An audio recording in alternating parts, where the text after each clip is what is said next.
له صلیبي اشغال نه د ازادۍ 1 کال پوره کیږي.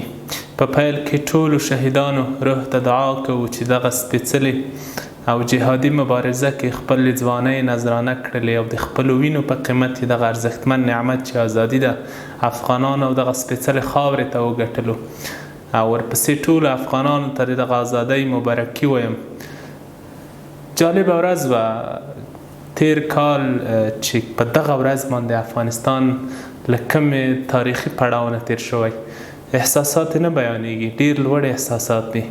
په هغه ورځ که ځان ونه ښیم او خپل ملګري چې په شپه ورسره خبرې کولې، هغه ورځ چې په کابل کې فاتحانه تېره کړې وه، ویلې چې نن چې څومره مونږ ګرځېدلي یو اظهار نشو کولی لکه یو خوب چې وینو. رښتیا هم ازادي له دغسې جابرې نړۍ نه اخیستل دا یو خیال و، یو خوب و، خو الهي نصرت و چې دغه خیال و خوب یې رښتونی کړ.